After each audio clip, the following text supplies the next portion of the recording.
There's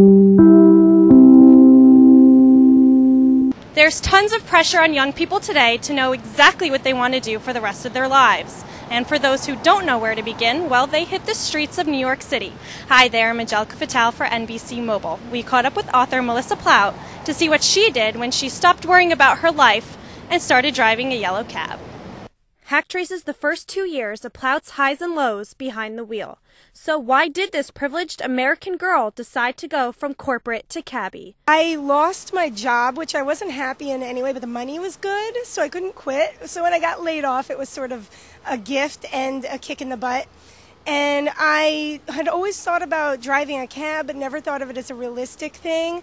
And I didn't really know what I wanted to do with my life. So I decided I was just going to have adventures for a while. And what better way to start than to get behind the wheel of a yellow cab? Plaut's fan base grew when she began blogging about her yellow cab experiences. That, and we've all done it, sitting in the back of a cab, had conversations sometimes, and you even said it, you think the cabbie's invisible. And what have you learned about other people, or what kind of crazy stories have you heard? I've heard the spectrum of crazy stories. I've heard a lot of people are on their cell phones, and that's the real window into their psyches at this point.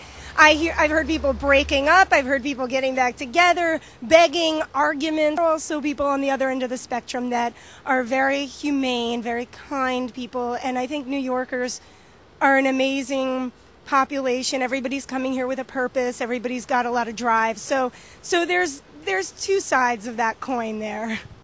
The stress of backseat madness is enough to drive, well, anyone wild, but a cabbie's real stressor is something most of us do not encounter: starting each shift in debt. A lot of people do not know is that cab drivers start off their shift in debt. Yes, we have to pay to take the cab out.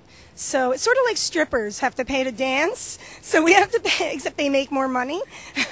We have to pay to take the taxi cab and pay for our own gas, of course. And so we're basically starting, at this point, I would say maybe $180 in the hole. It takes hours to make that back up. And once we make that, then we start making money for ourselves. So it's incredibly stressful. And I say this a lot, when your income is tied to traffic, two very stressful things, it's very easy to kind of lose your mind a little bit, which is why cabbies have a little bit of a bad reputation in this town. Hack reveals that crazy parade of humanity that passes through Melissa Plaut's cab. And as this cabbie continues her quest for adventure, well, we get to join her for the ride. I feel like this is the beginning of another adventure. I think it's a constant struggle to figure out what you want to do. I certainly haven't come across something that I'm saying, this is it. The rest of my life, from here until I die, I'm doing this, you know. But, and finding the next adventure is also a little bit of a, you know, what am I going to go out and do now? And there is this feeling of expectation from people, but I don't.